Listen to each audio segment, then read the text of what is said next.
Gilliard. I got so much more.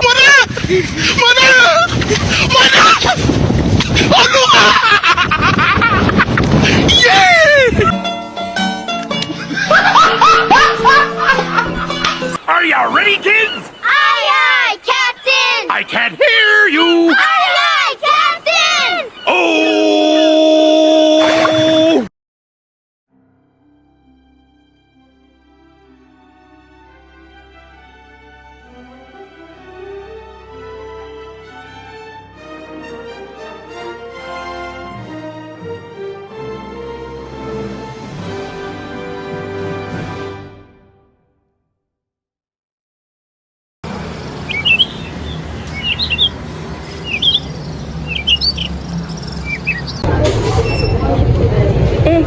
Kak, kalian lagi ngapain nih? Kita lagi ngadain diskusi nih.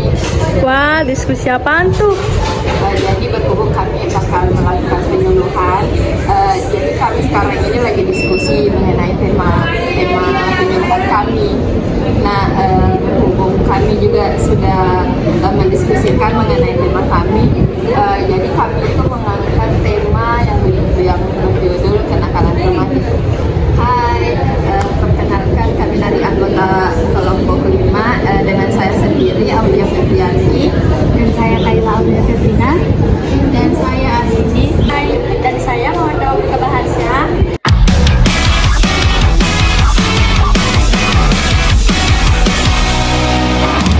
Tiap celah telah aku cari, siapa tahu ku bisa sembunyi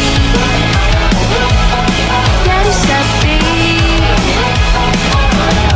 Banyak orang ingin jadi beda, tapi ku hanya ingin jadi biasa, biasa saja.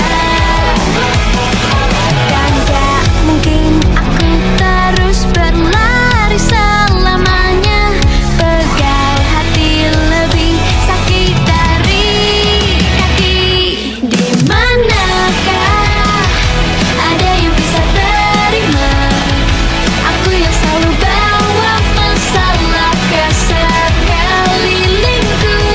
Oh, haruskah ku terima sajalah takdirnya, ciptakan sahabat. Pertama-tama saya mau ucapkan terima kasih banyak kepada ketua remaja masjid Saudara Syawal karena sudah mau mengizinkan dan menerima kami untuk melakukan penyuluhan untuk kepada remaja masjid. Sebelumnya perkenalkan kami dari Universitas Negeri Makassar, Fakultas Ilmu Pendidikan, jurusan Pendidikan Luar Sekolah. Dengan saya sendiri, Kayla Aulia Febrina, dan teman-teman saya, Mawarda Mabuka, dan ada juga Arini, dan juga Aulia Febrianti. Pada hari ini kami akan melakukan penyuluhan tentang kenakalan remaja.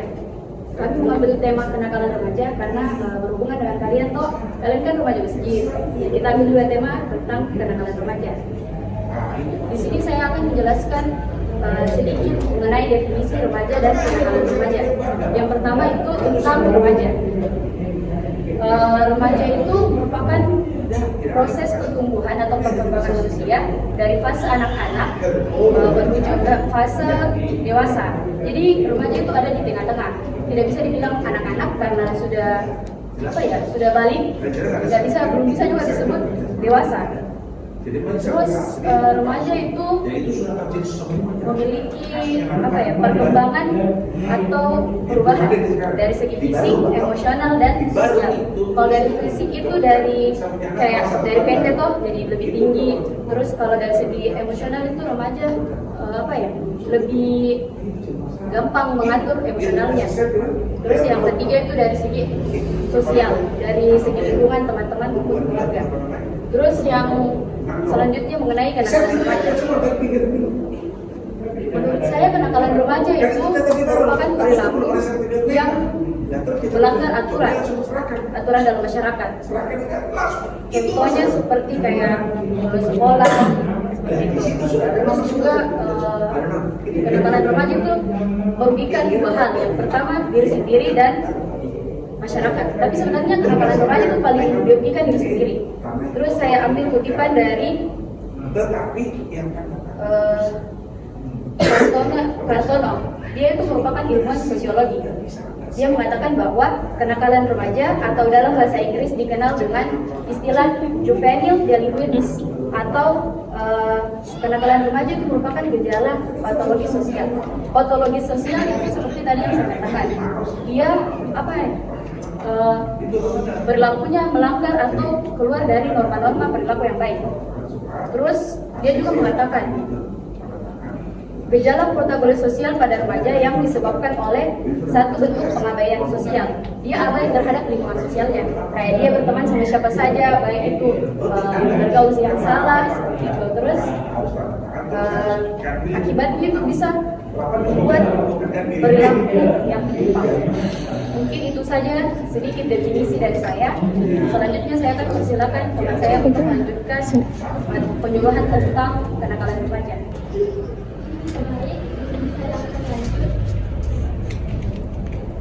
Macam-macam, ada beberapa macam-macam kenakalan remaja, yaitu seperti merokok atau minum minuman keras. Yang kedua yaitu pergaulan bebas dan narkoba dari kenakalan remaja. Yang pertama itu bimbingan dan dukungan orang tua. Nah, orang tua harus memberikan dukungan terhadap anaknya, dan orang tua harus memberikan waktu kepada anaknya agar orang tua bisa memahami apa perasaan anaknya.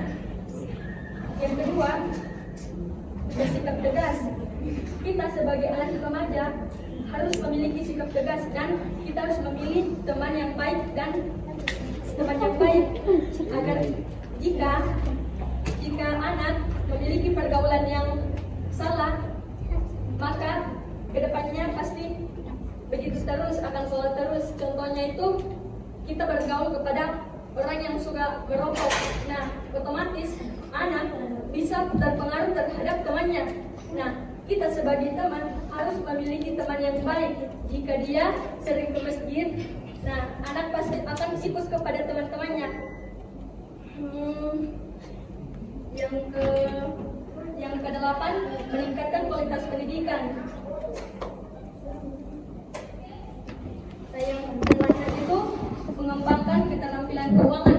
Kita sebagai anak harus rajin menabung untuk masa depan kita sendiri, agar kita tidak membebani orang tua kita, dan membantu remaja dalam menghadapi stres dan tekanan remaja dapat memicu kenakalan remaja. Sekian dan terima kasih. Baik, besok saya akan melanjutkan materi mengenai kenakalan remaja, yaitu materinya berisi dari dampak negatif dari kenakalan remaja.